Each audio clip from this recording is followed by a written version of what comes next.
Hello, and welcome to Crazy Amazing God Stories, where ordinary people share extraordinary moments of God revealing his power, grace, and love in our everyday lives. I'm your host, David Ledbetter, and today we have a rather sensitive subject to discuss. If you have a family member who's suffering from a sickness or a disorder, or has been struggling with a disease of some sort, and you've prayed and prayed and prayed about it, you're going to want to listen up.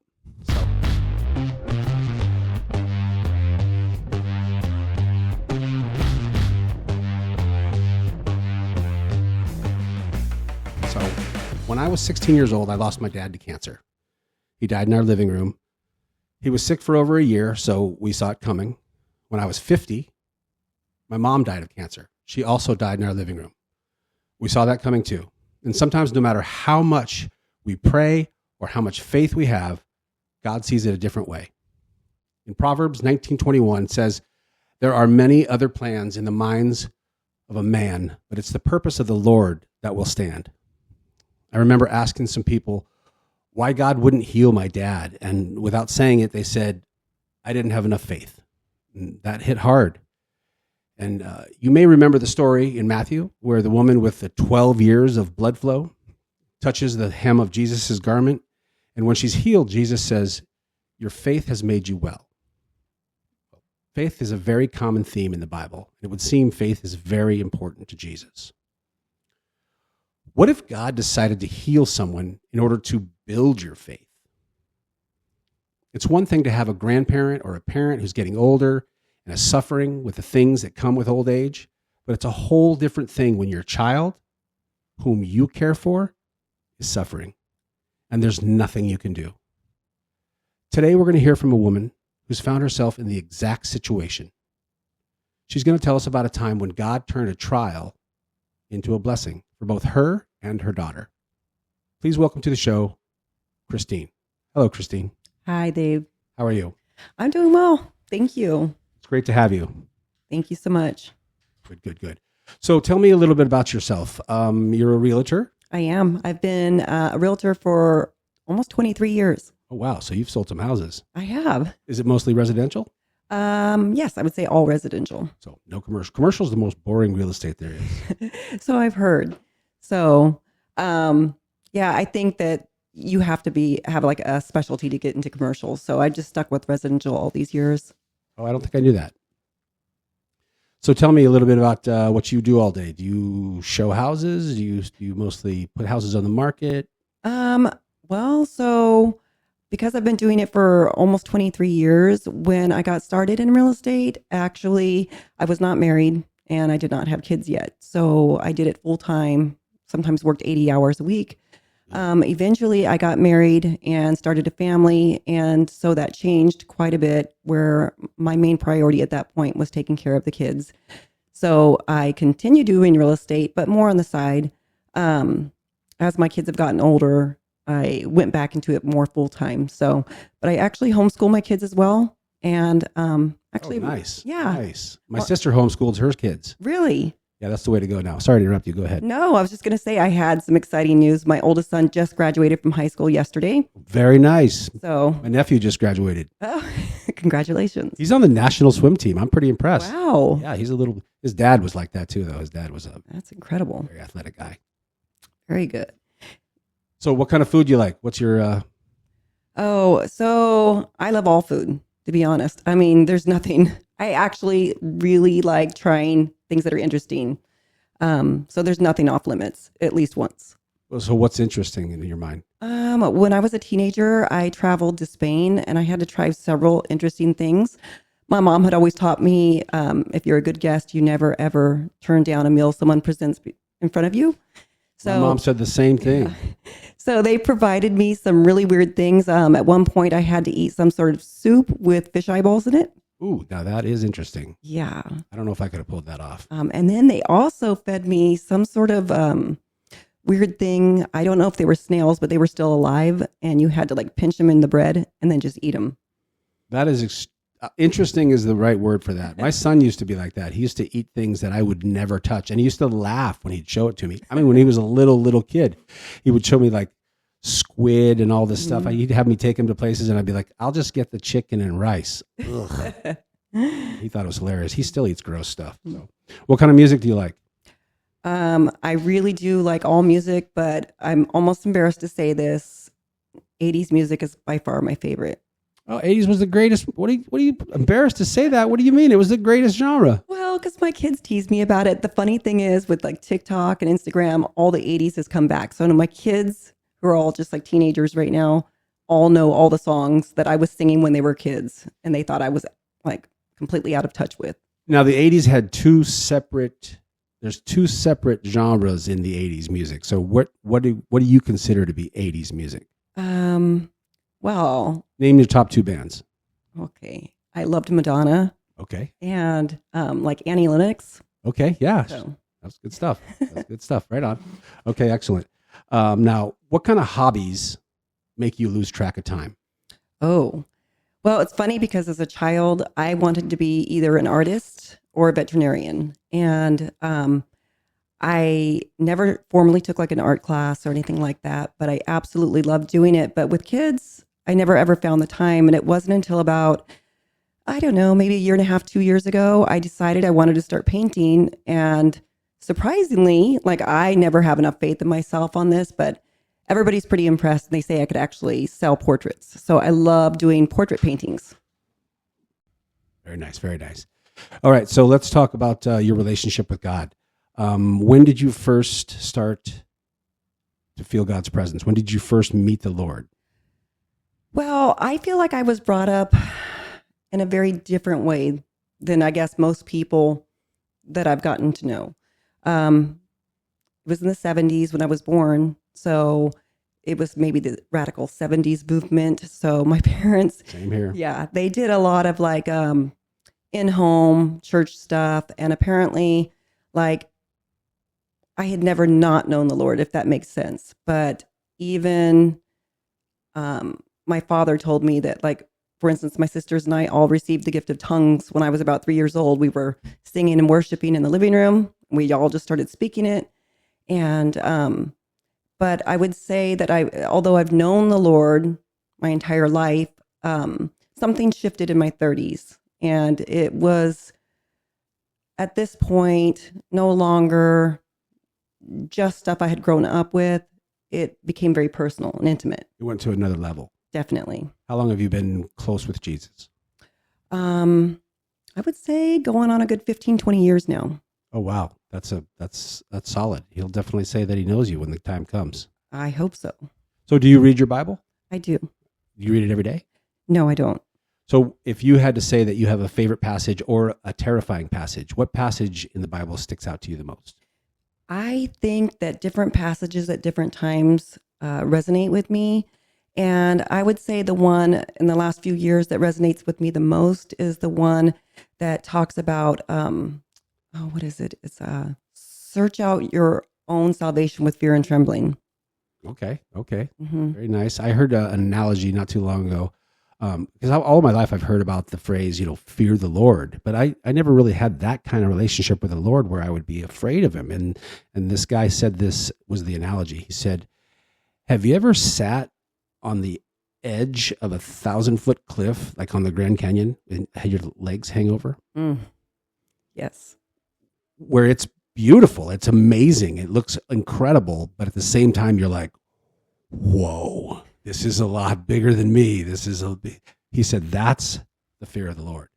I like that analogy. I thought that was great. I was like, okay, now I get it, because the fear of the Lord makes it sound like he's a scalding, angry man when that's not what it is, or that's not how I understand it. So I like that.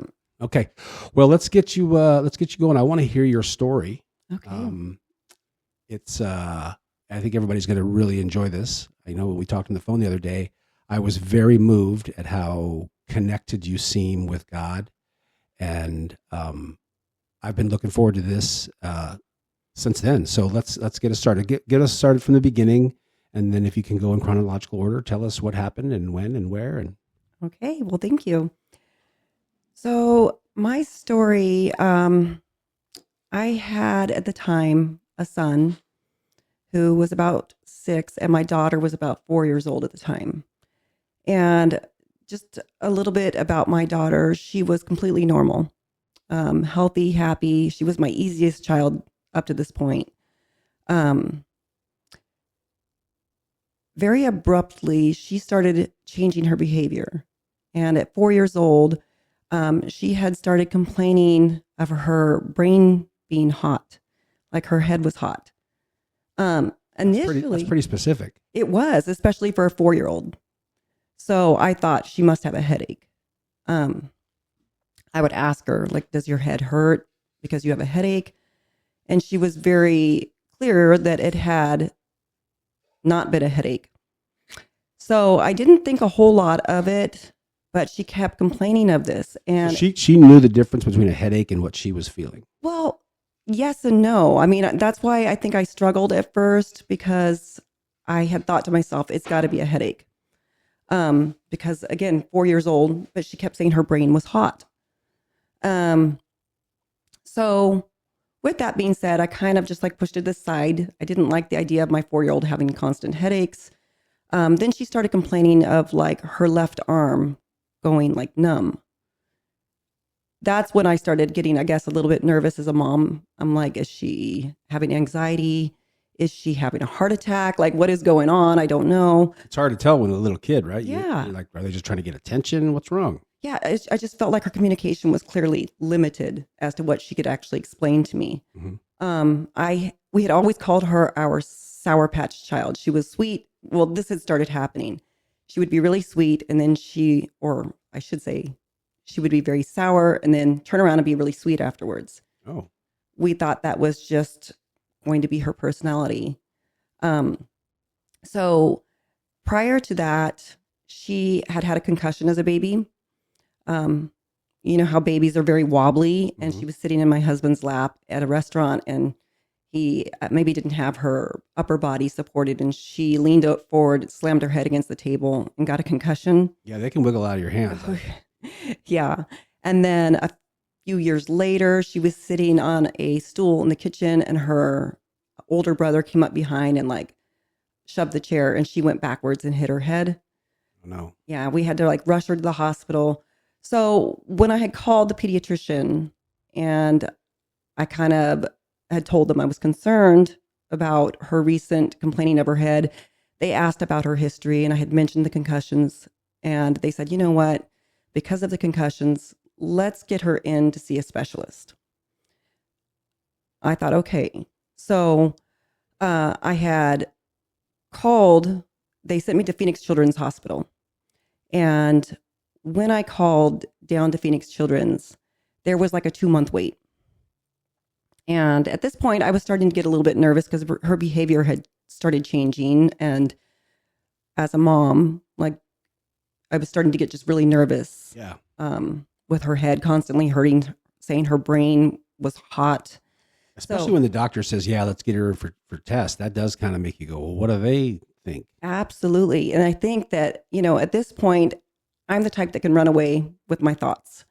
And so when I called down to Phoenix Children's and they said there was like a 2-month wait, I got off the phone and I just said a prayer to God at that point. And my prayer was extremely simple. I just said, God, if this is something that I need to be concerned about, I need to get an appointment sooner.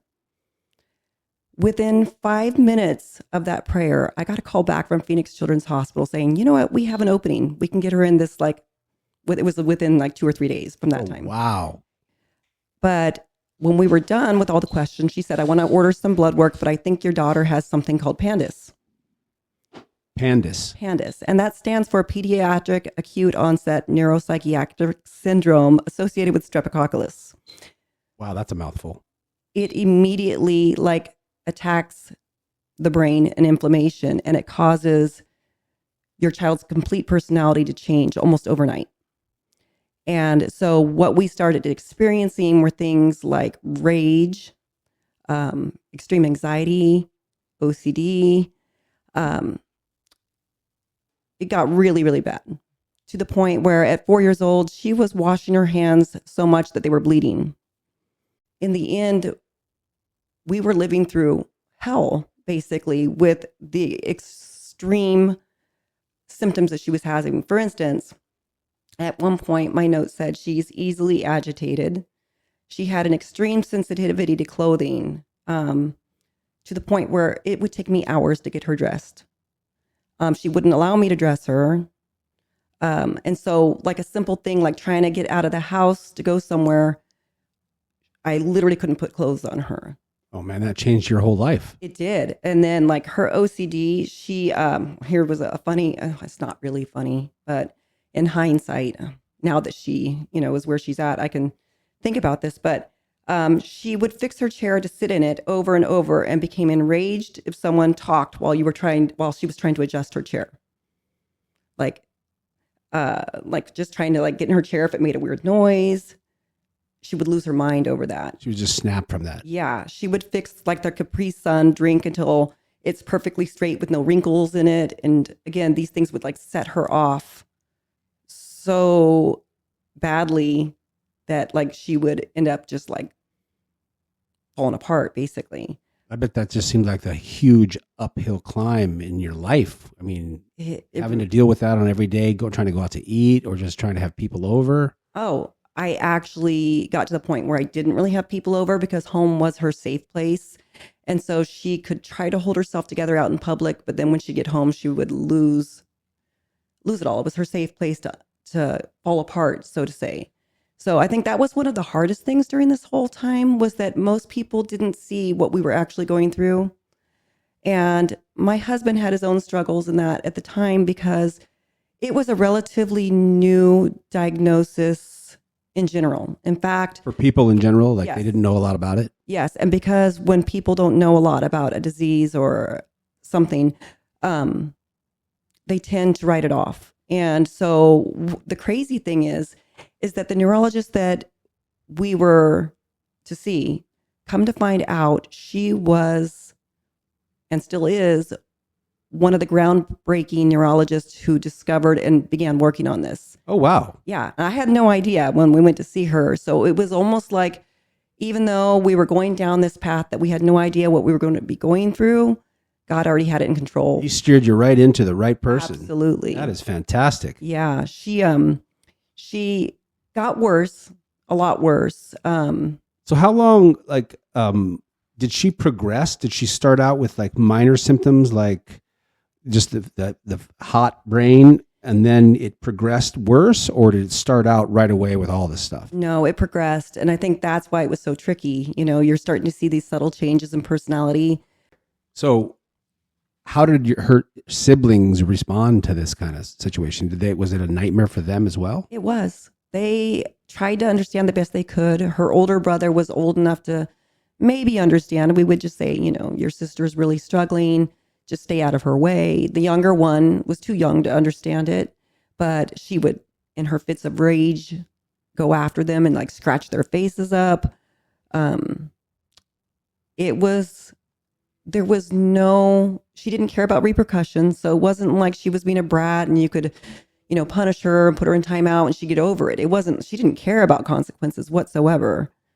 She couldn't help it. No. And I think that was the hard thing. My husband, because this was a relatively new thing, he was having a hard time accepting at the time that this was a real diagnosis. He wanted to chalk it up to she's just bad behavior. Just not behaving and... Yeah.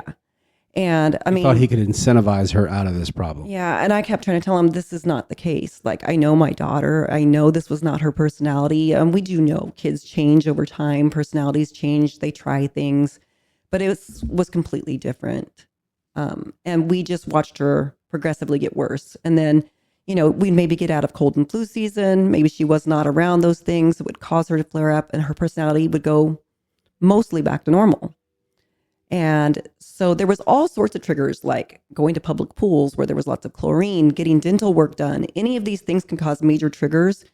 So we were at a point where with my oldest son being in kindergarten, and she was in preschool, I had the thought at one point, maybe I should homeschool. And immediately I was like, get that thought out of your head. I do not want to homeschool. I do not want to teach. And That's a lot of work. It is. Especially if you're a realtor. Exactly. And if I'm honest, I couldn't wait for all my kids to be old enough to go to school. I think every mom would say that. Yeah. I know my mom was super happy when summer was over. She was like, oh, thank God. Yeah, I was looking forward because I had at this point 3 kids under the age of 5. You know, I'm like, I can't wait till they're all school age. I can have them off in school. So when I had this thought of homeschooling, I was like, no way, no way this is going to happen. And I knew my husband felt weird about homeschooling because I knew other people that had homeschooled. And he said he thought it was for weirdos. So, Well, back then, there wasn't as many homeschool people. yeah. So, And I still think there's a weird stigma when it comes to homeschoolers in general. And I always try to let people know homeschoolers are not antisocial. not at all. My nephew is very, very social. He's a ham. I mean, he's got a girlfriend. Yeah. My son went to go get a haircut at the barber the other day, and he was asking him about his schooling. He said, "Oh, I'm homeschooled." And he's like, "What?" And he's like, he had lots of questions. And then he said, "Honestly, you're like the coolest homeschooler I've ever met." Because I thought they were all antisocial. What we don't know about Yeah. people, and we carry our stigmas. So how long was she struggling with this? How long did this go on? This went on She started when she was 4. 4, and officially, like, usually there's not necessarily a cure for this. They had her on 2 different antibiotics for over 2.5 years, all sorts of other protocols. We even went as far as having tonsillectomy, adenoids, and sinus surgery because sometimes they think the bacteria can hide in those areas. But they didn't know, did they? They were just trying stuff. I mean, they had maybe had some luck with other kids. Again, this was all kind of new at the time, and I think they were doing their best. So we had the surgery done on her. It didn't help at all. In fact, it made it worse initially. So kind of chalked it up to, well, sadly, I was a part of the support group, and you would see that when kids got to the age of like puberty, for instance, and they were struggling with this, it got even worse to the point where some of them were being sent to mental institutions. Oh, no. So I was starting to think, is this My life now? our life? You know, it was a really dark time for sure. And I felt like I was in this completely alone. And were you praying to God? I mean, what did you do on that front? I cannot tell you how many prayers I prayed. Just so many. You wonder in the back of your mind at some point. I totally believe that God can heal. I've always believed that. I've seen other people with stories of healing. And I prayed in faith that God would heal her. But after years of praying, nothing changing, I didn't know if that would be God's will for her life. You started questioning. I absolutely did, but I continued praying with all my heart.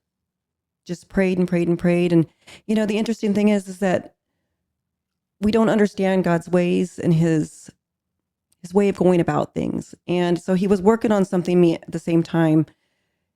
Going back to the whole homeschooling thing, I had no desire to homeschool. And God had put the thought in my head, and I'm like, it's not going to happen. Out of nowhere, my kindergartner, who had been thriving in school, said, "Mom, can you just be my teacher?" And I'm like, no, it's not happening. And so I had a little private conversation with God at that point. I was like, "God, I don't want to homeschool, and my husband's against it. So you would have to do something major because, you know, like I would need some clear signs." And so fast forward a little bit.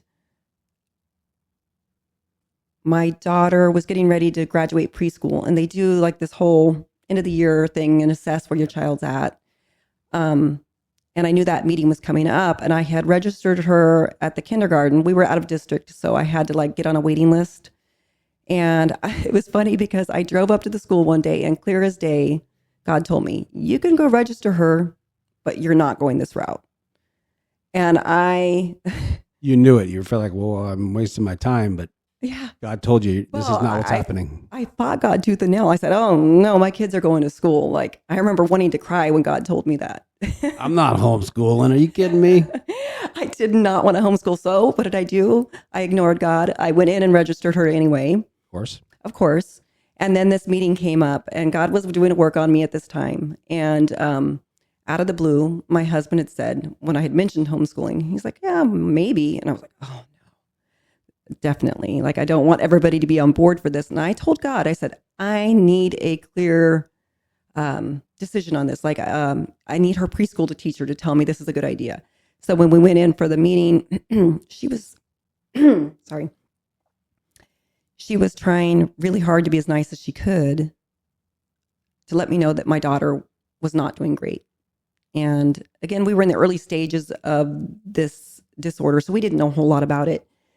She said, your daughter's really creative. She's this and that, but she doesn't seem to grasp this or that, the other. One of the other symptoms with PANDAS is that they can revert, like struggle with reading, writing, handwriting, bedwetting again, things like that. And so the teacher wasn't seeing what my daughter was capable of because she was in a constant flare. And she didn't want to hurt my feelings, but I could tell she was going down the path of, your daughter's not ready for kindergarten. And I finally asked her, do you think homeschool would be a good choice for her? And she said, her face lit up and she said, I think that's the perfect choice for her. That's the sign you were looking for. It's the sign I wasn't looking for. Oh, that's good.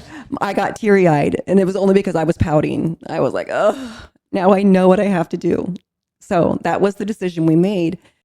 So continued praying diligently, a desperate plea as a mom praying for a daughter that I felt like I was losing mentally, and seeing all these other people, their experiences of where their kids were at, entering teenagehood and things like that. And it didn't look good at all. I can't tell you how many tears I had cried. Did you feel helpless? I felt absolutely helpless and alone. I felt like I was losing my daughter to a mental illness, and there was like nothing I could do. Well, you technically were. You were losing her to an illness. I was. Like, she was a shell of who she had been. Her personality completely disappeared, and she was lost in her own little world, silent. It got so bad that I had to go get her speech therapy because she became nonverbal. She became nonverbal. She did. And when she was in a bad enough flare, when her brain was inflamed, she couldn't use her legs. Did they give you any clue as to how she got this, how this came about? Is it a bacteria? Is it a virus? It's just an autoimmune. It's an autoimmune. Autoimmune, and your body basically attacks itself is what it comes down to. Okay. It can't recognize good from bad, and so everything's bad. And I don't know enough about autoimmune diseases to even speculate. So how does someone get an autoimmune? You know, that's a really good question. I don't know that either. I mean, I feel like there was a lot of things I didn't know about this. I did a ton of research at the time, and all of it in the end left me just feeling like there was really no answer. And in general, with people with autoimmune, whether you have Hashimoto's or something else, it's mainly just treating it. There's not necessarily a cure for autoimmune. You just got to live with it. Yeah. And, you know, the hope was that maybe at some point, because this is considered more of a pediatric autoimmune problem, that you might be lucky enough to grow out of it. But again, on the support group, there were so many parents. I actually had to get off the support group at one point because it was depressing. So many parents that were watching their kids just get worse and worse and going into adulthood and could not function as adults and getting put into homes. It added to the hopelessness. Absolutely. Oh, man. Yeah. So what ended up happening? How did you guys?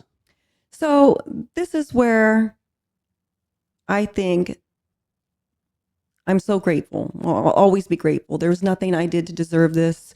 In faith, I prayed and prayed and prayed for my daughter. And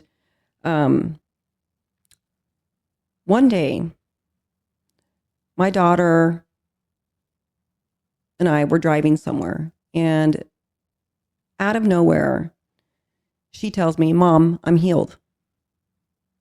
And I was like, okay. I mean, I wanted to believe it. It's what I'd been praying for. But I knew we were also due to get some new blood work coming up. And she had had so much blood work. Who likes blood work? Right. Needles. Yeah. At this point, she was 9 years old. She'd gotten used to it, but she still didn't like it. Oh, so 5 years. 5 years. Wow. And so you can see that, like, after 5 years, like, that is a long battle. That is a long uphill battle. It really was. So you were in the swing. This was your life now. This was absolutely my life. We had fully started homeschooling, which definitely helped with the flares because we were not around all the sickness, and allowed me the freedom of not having to get her dressed in the morning. There's no way I could have gotten her dressed and off to school every day. And she would not have done well at school at this point. She couldn't function. So out of the blue, she just says, Mom, I'm healed? Yes. She tells me, and then she says it a second time. She said, Mom, I'm healed. Now, I was like, okay. You want to believe it. I wanted to believe it so bad. And then she tells me a third time, Jesus told me I'm healed, Mom. So That's what she said? She said that. She said, he told me to tell you I'm healed. That's what she said. She told me to tell you, or he told me to tell you I'm healed. Yes. And so, I mean, she has my attention at this point. Yes. Your undivided attention. Undivided. I wanted to believe it with all my heart, but I'm like, okay, like, so fast forward a few days, you know, I'm like, we're still going to go get our blood work done. We're going to do the things that we had to do. These appointments don't come easy, you know. Did you think she was just trying to get out of the blood work? I did. I really did. I thought that makes sense. She's done. She's done with this blood work and she doesn't want to do this anymore. So in the back of my mind, I started feeling really convicted. Like God was telling me, do you not believe I can heal? And I wanted to, but I was like, I'm being foolish. Like, why would God just heal her immediately? As if I don't believe that God can heal. I do, but like, why is this happening to me? Like, why would he do this all of a sudden after 5 years? And so a few days pass, we go get the blood work. Blood work comes back that she still has issues. So then in my mind, I'm really maybe it's struggling. not true. Maybe she just was saying that. But in the meantime, I'm not seeing her struggle like she had. And at the same time, at our church that we'd gone to, it was getting to be near Thanksgiving, I guess, at this time. We always did this thing where we would go around the table. We'd have like a church meal together. And each family would have a family member stand up and say what they're grateful for. And my husband normally did the standing up and would talk on our behalf. This was at the church? Yeah, at our church. And so I remember God told me very clearly, you're going to get up and you're going to tell the entire church I healed your daughter. And I was like, oh my gosh, like, I don't know how I feel about this, because what if she's not healed and then she starts flaring again and everybody's going to see that she wasn't really healed? And I don't know what I was thinking. I had lack of faith, obviously, but God kept impressing on me, out of the mouths of babes, like, your daughter told you she was healed. Do you not believe it? So I told her to tell you that. Exactly. So, wow. Yeah. So Thanksgiving dinner thing rolls around with the church, and I get up and I tell everybody I have great news. Jesus. They're all aware of the problem. Yes. The whole it was a small church. And so they were like family. So they were all very aware and very invested, if you will, too, in, you know, in our issues and her health, and they loved her. And so I said, Jesus told Isla she's healed and we believe it. And everybody, yay, amen, amen. And I was like, oh, okay, it's done. I did what I was scared to do. It's out of the bag now. No going back. And it wasn't until later. So, okay, that was like pulling off the Band-Aid for me. I'm like, I did what you told me to do, God. You trusted him. You just said, all right. I did. I'm going to do this thing that goes against my better judgment. I don't think I should do this, but you're telling me to do this, Absolutely. So I'm going to do it. That's what I did. And he does reward obedience, doesn't he? He does. And I'm telling you, like, she never struggled a day from that point on, but it wasn't until later that I found out that she had told me that she woke up one morning. Wait a minute. She was healed. She never struggled another day. She never struggled another day. God healed her miraculously. So when she said, Mom, I'm healed. She was healed. She was healed. Yes. Praise the Lord. That is so powerful. Yeah. I had a hard time believing it at first. I know a lot of people would have a hard time believing that. And a lot of people are struggling with their own problems. And to know that someone gets healed from the Lord in modern day times, because most people just think these are just Bible stories and this is just stuff that crazy Christians think. Yeah. But your baby girl got healed after 5 years of misery. After 5 years, I wish she had told me some of the things that she told me later. What she ended up telling me later, and I'm guessing this is just how God works, because maybe he wants us to work in faith, and he was clearly dealing with me on my own faith. So he's so multifaceted that while my daughter had simple faith, she heard God. I was struggling. And if she had told me the things she had told me later, it would have been like, oh my goodness, Yes, you were healed. But she failed to tell me at the time that she woke up one morning before the healing and she said that she saw these beautiful lights in her room, beautiful lights. And she thought she was dreaming. And so she rubbed her eyes and adjusted her eyes and she opened them again. And she said there was the most beautiful lights floating around her room. So at this point, she's 9 years old. She's not like some tiny Yeah. kid. She's And I don't know exactly when that part happened, but she later, when she told me about it later, it was like, wow, well, if you had told me that had happened right before the healing, maybe I would have had an easier time believing. So she said that she felt God's presence and she was just caught up in his love in that moment. And she said that she knew it was God. She said it was like the most beautiful thing she'd seen. And so when she, like later, years later, it wasn't that she even told me about some of this other stuff and how the timeline of all that had happened. So I don't know if like that was a part of the healing or if that was just something separate with God with her. But well, he obviously told her yes, to tell you. Yes. Kids don't just say stuff like that. No, and the interesting thing is the significance. Is she said that the first time she heard God say, "You're healed," she thought, "Am I hearing God?" At 9 years old. But it was pretty real, right? She told you this? Yes. So she said, well, she didn't tell me till the third time. Second time, God said, "You are healed." And she was like, okay, I definitely heard that. And then the third time God spoke to her, he said, "Tell your mom I've healed you." So he just scooped up a whole bunch of blessings. Absolutely. Passed them out. Yeah. After that. After 5 years of misery, God said, "You're done with this." Yes. I am still so absolutely humbled. I get emotional even to this day when I think about it. I'm emotional right now. That's a huge thing. It was life-changing. It changed everything, like absolutely everything. Including your faith.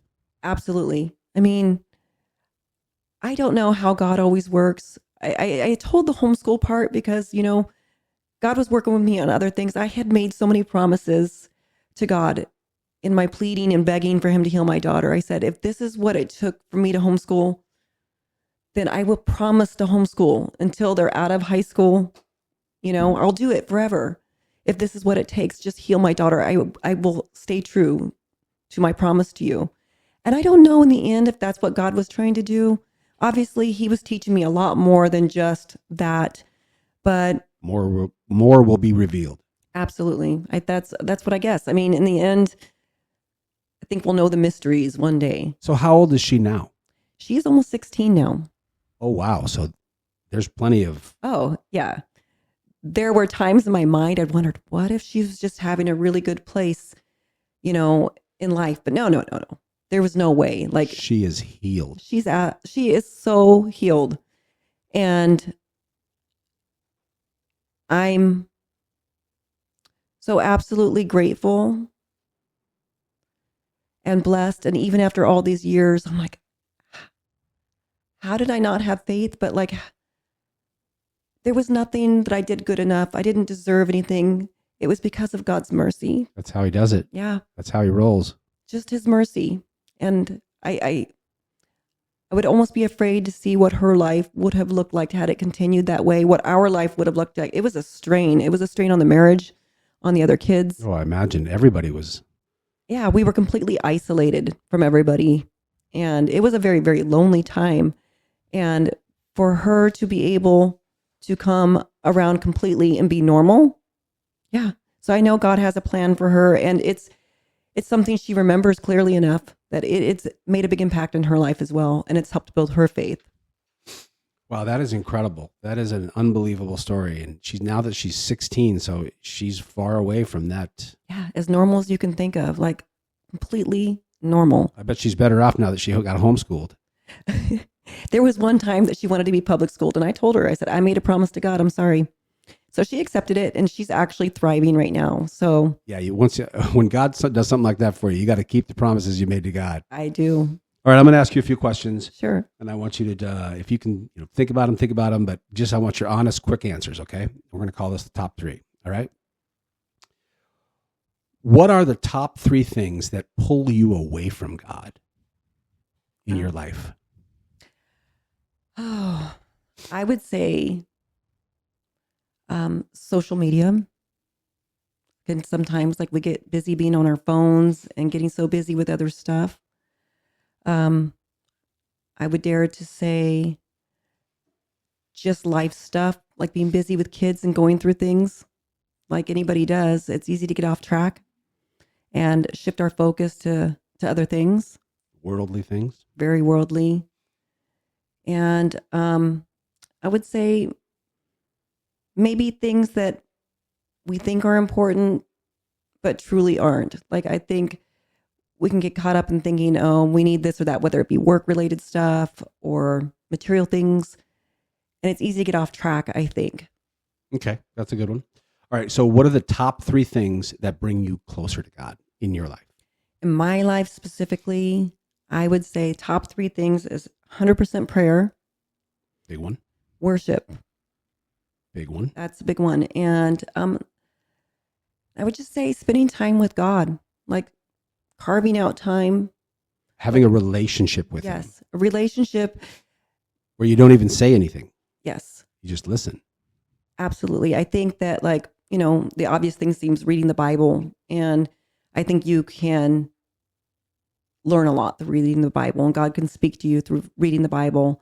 And for me personally, I'm really bad about that sometimes. So for me, by far, the closest way I can get to God is through prayer and worship. Yeah, worship. I love that you added that one, because that one, I think a lot of people, they overlook it. They think prayer is worship, and worship is a different type of relationship when you spend time with God in that silence. And most people think praying is, just talking. It's just, dear God, thank you for this, thank you for that. Please look over this, look over that. Boom, boom, boom. In the name of Jesus, I'm done. But there's a certain dynamic to worship where you connect with God and then you shut up. Yeah, that's so true. And you give Him time to talk to you. I feel like the times I have gotten closest to God is when I'm in a place of worship, even when I don't know how to pray. You start worshiping Him with a true heart, and like you said, being quiet for a moment, you hear God, you experience Him. Maybe even then you know how to pray, and it just changes everything. Yeah. All right. So this is a tough one, okay? If you asked 1,000 people to give you one word to describe Christians, what would the top 3 answers be? Oh, 1,000 people to describe Christians in one word, what would the top 3 answers be? is there a wrong answer to this? No. Okay. Whatever you think people would say about Christians. I think because of the day and age that we're living in, I feel like Christians in general have been given kind of a bad rap in some ways. And maybe we ourselves have given ourselves a reputation. I think that a lot of people from the outside would think Christians might be self-righteous, Okay. judgmental. But on the good side, I would say loving.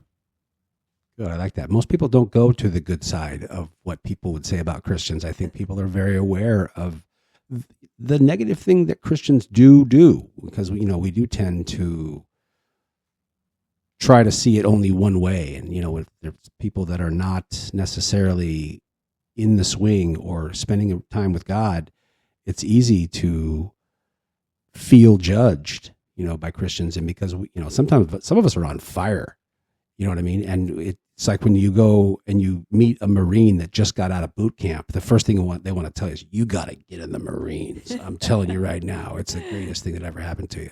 So those are good answers. I like that you went to the good side. So now, what are 3 things that you've done in your life that you think would make God smile? I think because I have made so many mistakes in my life that when I have been obedient, I think that would make Him smile. Obedient, that's a big one. Yeah, I think He's very pleased with that. I would like to think, because that's a hard one for me. I think my faith would please Him. I bet now He handed it to you, didn't He? But, even after all this, sometimes we struggle with our faith. Sure. Not in the faith that, like, I know who God is in that way, but faith and trusting that, like, He's got everything under control, or that even if circumstances are something we're not happy with, that you can trust whatever the outcome is. And then I think he would be pleased and smile that I have given my kids a foundation and tried really hard to give them an understanding of God for themselves so that one day when they're adults, they'll have what they need to continue that. That's good. I like that. So if Jesus was going to brag about you to the Father, what are the top 3 things he would say? If Jesus was talking to God right now and he was like, let me tell you about Christine. This is what I like about Christine. Oh, my. I'd be curious to know what he would say about me too. But like, I would like to think that he would say, there's been times when she was so hard-headed, but she surrendered what I needed her to. That's really hard for me, but surrender is a big one. And there's been times I've had to surrender things that I think God's proud of. I think that he would be pleased with my worship to him. And I think he would be pleased with where my heart has been at times when I have so badly wanted to serve him. Okay, that's good. So when your time comes, Jesus will say, I knew her. I hope so. Sounds like he will. All right, well, so let me ask you this now. I'm going to ask you a little bit about your faith and about your walk with God and how it goes. And there's no wrong answers for this, so just give your best, whatever you think. What would you say to someone who is clearly angry at God? Oh, I've known many people like this, and it's a hard thing to talk about. I think a lot of people get angry at God, what might seem in their mind for a good reason. The biggest thing I think of, and I've had to deal with this a lot, there's been a lot of reasons why I could be angry, technically. Yeah, a girl with a disease for 5 years? Yeah, there's been many, many things, but I've always said, whatever your will is, Lord, like your ways are higher than mine, and that I know you love me. And if I know you love me, then you have good things for me. And while I may not understand why I'm having to go through this or why this happened, I have faith to believe that you have a reason for it. And so when it comes to someone being angry, I wish it was as cut and dry as just saying, get over it. It's not. But if you had an understanding of how much Jesus actually loves you and has good things planned for you, that you would understand that sometimes we have to go through hard times or things we don't like in order to get to where he wants us to be. I love that. That is so, I personally believe that exponentially. I think you just nailed it on the head. Pardon the pun. So let me ask you this. What do you think God wants most from us? I think, at least I can speak for myself, I think he wants a true intimate relationship with us. I have to say I agree 100%. I think that's the whole purpose of this whole experiment that we're in. Now, how do you approach doubts or questions about your faith in Jesus at this point in your life?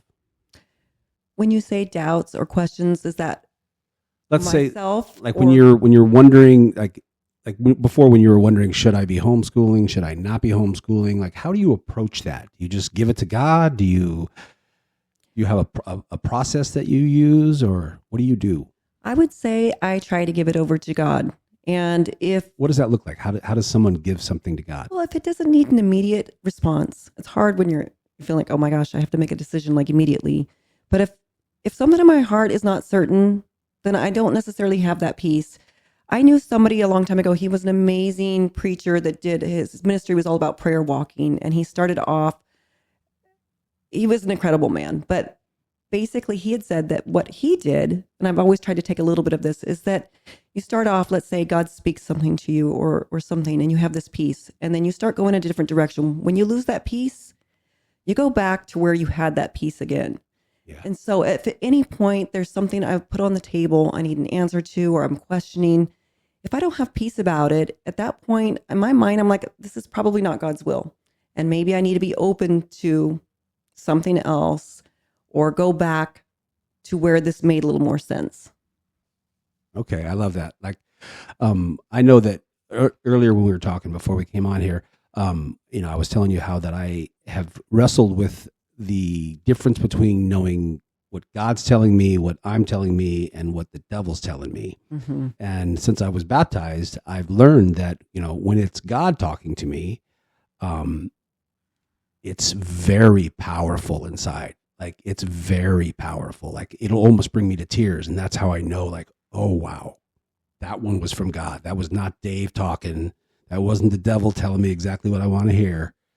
I think that's so true. Even like we were talking, but like my own children, when I'm been trying to teach them, from the time they were young, how to hear God's voice, the best I know how, at least what worked is for me. And I do feel like I've had enough experiences with God where I do know his voice.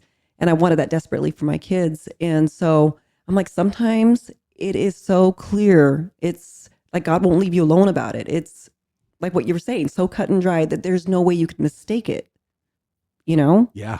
Yeah. I get tingles when I know it's God. It's like, wow, he was just here. He was literally just here. And he just said something to me.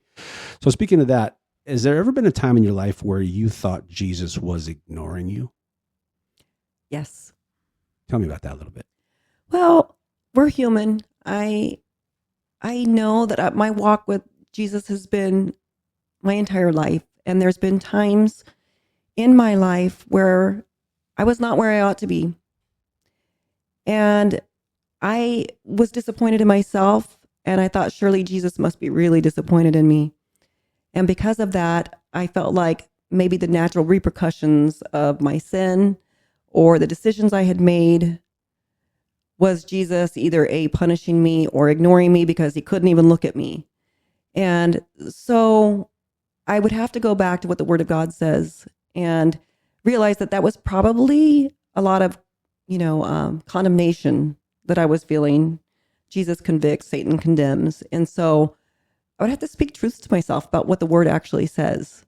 And that, like, God does forgive, God does redeem. I have said that so many times over my life whenever I have doubted where I'm at with God or the things that I've done, things I'm not proud of, and say, he's a God of redemption. He can take wherever I'm at, and he's not going to forsake me, even though I'm not pleased with where I'm at. Right. I love that. That's fantastic. I know that every time I think Jesus is ignoring me, that's when he's waiting for me to do something, or he's like, I already told you this. You already know better than this. So, well, this conversation has been fantastic for me. I told you that when I talked to you on the phone, your love for Christ it just conveys right through. I just love to talk to people who really love the Lord and they're on fire. And it's obvious you are. It's obvious God has given you some good reasons to be. But I do love that you hold it so tightly and you want to raise your children in the Lord. I think that's fantastic. So thank you for being on the show. I'm hoping that someone hears this and they can have a little bit of hope for whatever is ailing them or ailing their family members, because that is something that is huge. I mean, it's in the Bible everywhere. People, walked for miles and miles to be healed, and God came right to you and took care of your girl. And I think that's fantastic and a beautiful story. Thank you so much. Thank you so much. I just want to say to anybody who's even doubting out there, if God still heals, he does. Don't give up hope. Continue praying.